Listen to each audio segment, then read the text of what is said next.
Nah sekarang implementasinya, Uti kakak punya box atau kotak ajaib. Nah sekarang Diara coba ambil 2 kertas, terus nanti Diara buat cerita berdasarkan apa yang Diara tahu atau apa yang sudah pernah terjadi sebelumnya. Diambil 2, buka, Diara dapat kata 1 matahari, dapat bunga.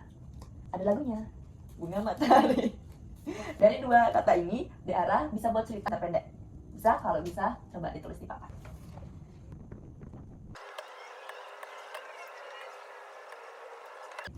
Kira-kira ini kan setiap hari aku menyirami bunga matahari. 2 kata ini Diara jadiin 1 benda bunga matahari. Kalau misalkan disuruh ngelanjutin, Diara bisa nggak nambahin 1 kalimat? Nggak harus pakai bunga matahari, tapi abis disiram bunga mataharinya gimana, kayak gitu. Ya, coba dibuat dulu.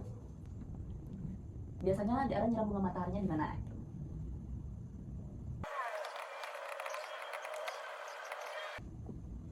Saya menyinari bunga di dekat sinar matahari. Ini masih 2 kalimat yang berbeda. Jadi dia belum bisa jadi 1 cerita. Ya, jadi kalau misalkan Diara mungkin belum tahu, boleh diambil 1 kata lagi, dibuatin lanjutannya gitu. Nah, ceritanya daun, katanya daun. Bisa dilanjutin nggak? Buat cerita yang nyambung. Misalkan saya menyirami bunga di dekat sinar matahari. Titik. Ya, jangan lupa isi titik. Nah, misalkan saya menyirami bunga dekat matahari. Sinar matahari pagi membuat daun bunga matahari menjadi lebih indah. Itu misalkan contohnya.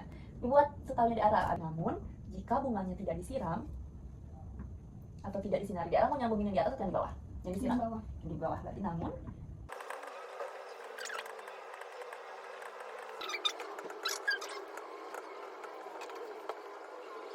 ini 2 baris. Coba dibaca. Saya menyinari bunga di dekat sinar matahari. Namun jika tidak disinari, daunnya akan layu.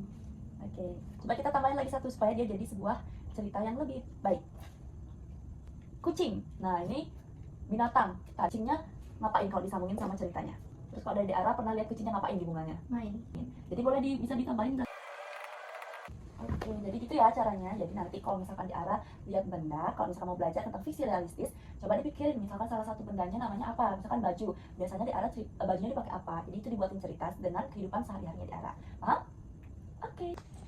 Nah, sekarang kita akan membuat puisi ya. Kita akan belajar menulis sastra anak yang dimana itu adalah sebuah puisi. Nah, sekarang kakak kasih 3 contoh.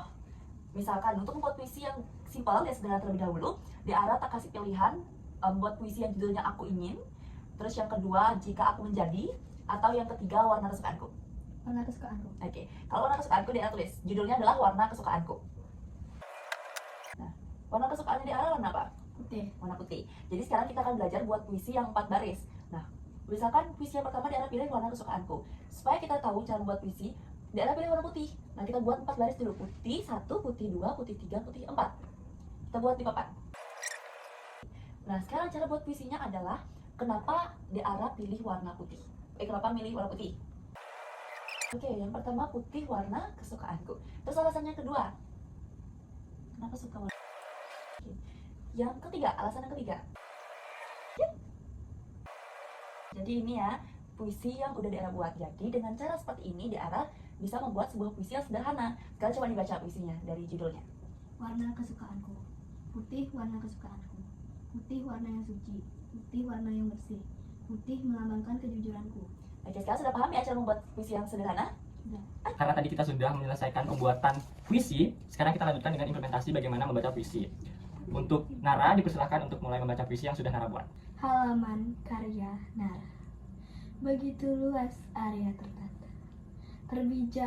Terpijak berbagai langkah nyata. Terlihat bersih dan dijaga. Aku suka halamanku tercinta. Bagus, baik. Setelah tadi sudah membuat cerita, implementasi mengenai pembacaan puisi dan pembuatan puisi, kita akan melanjutkan mengenai yang pertama, yaitu menonton sebuah video, yang dimana setelah menonton video nanti, Nara akan diberikan kuis. Sehingga hal tersebut juga dapat memahami seberapa paham Nara tentang video yang sudah Nara tonton, yang dimana video tersebut menggambarkan sebuah cerita. Play. Kura-kura sombong.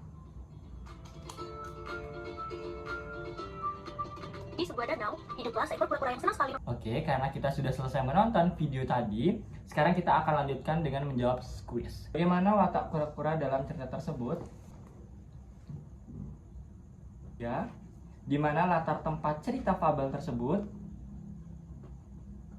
Dan yang terakhir, apa amanat yang terkandung dalam cerita fabel tersebut? Wah, keren itu semua Nara. Oke, karena Nara sudah menjawab kuis dari cerita tersebut dan Nara betul semua jawaban kuisnya.